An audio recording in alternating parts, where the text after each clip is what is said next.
पूछिए सर। 2003 से अभी तक हम ये सुन रहे हैं कि पोस्टों को फिल किया जाएगा। अभी मैम ने कहा 367 पोस्ट वैकेंट है डिस्ट्रिक्ट डोडा के अंदर।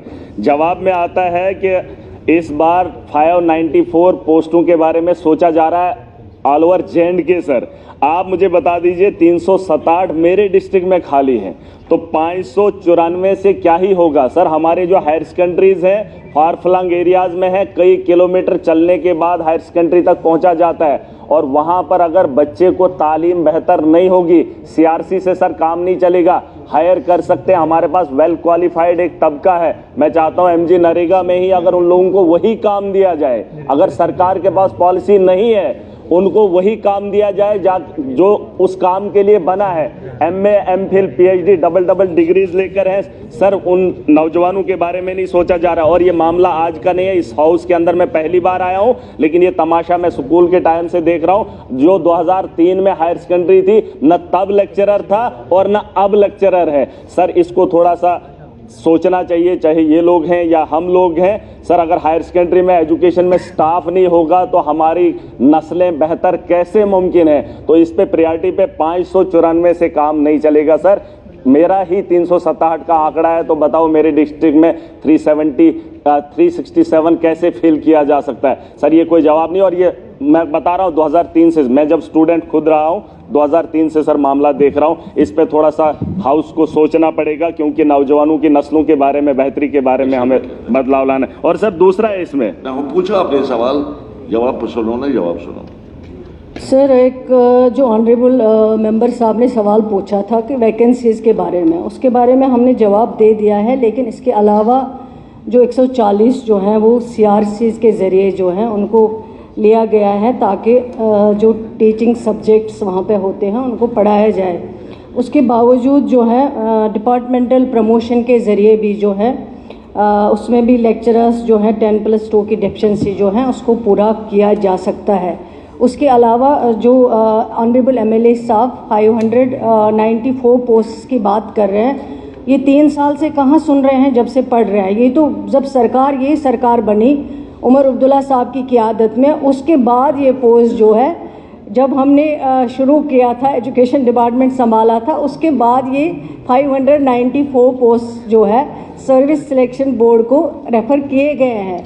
तो ये कह रहे हैं 3 साल से मैं यही सुन रहा। अगर ये डेट भी देखें जब ये आर्डर इशू किया गया, जब उन पोस्ट को रेफ़र किया गया है, वो बखूबी इनके पास होगा।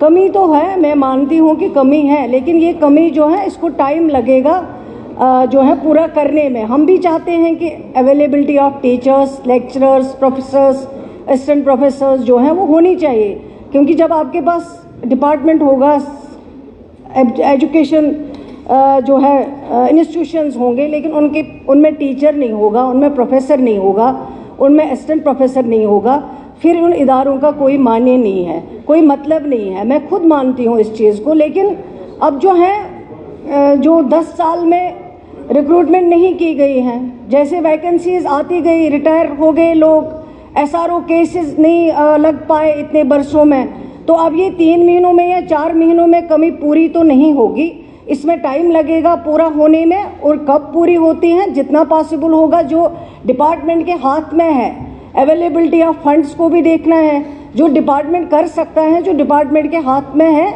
वो करेंगे। लेकिन थोड़ा सा इनको भी पेशेंस रखना पड़ेगा कि रातों रात ये सिस्टम जो है उसको ठीक नहीं कर सकते हैं। दूसरा क्वेश्चन था, मैम ने कहा कि प्रमोट करेंगे, लेक्चरर बनाएंगे।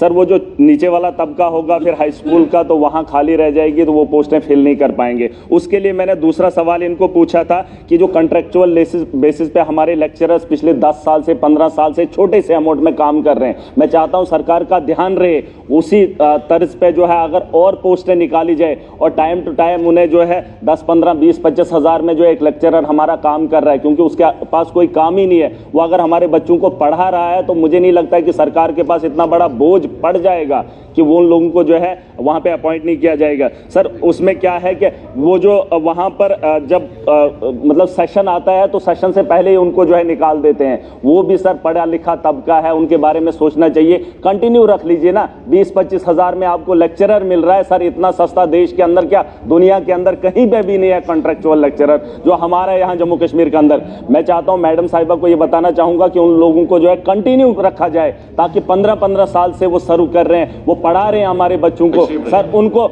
नहीं, उनको आगे आपकी बात आ गई, आपके बात उन्होंने सुन ली। केवल लेक्चरर्स की बात करते हैं, ये खुद जहाँ जहाँ ज़रूरत होती है वहाँ वहाँ एडवर्टाइजमेंट निकाला जाता है जिस सब्जेक्ट के लिए ज़रूरत हो।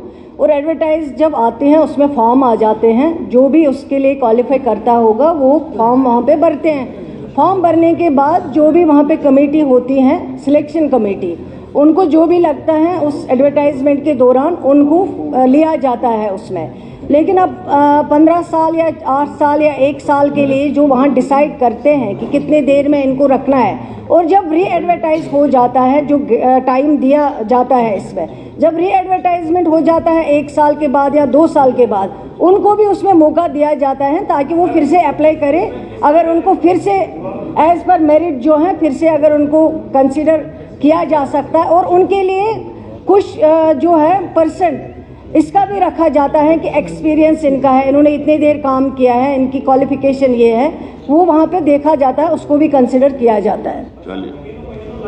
चलिए कोई बात नहीं। अच्छा तशरीफ रखिए, आप तशरीफ रखिए।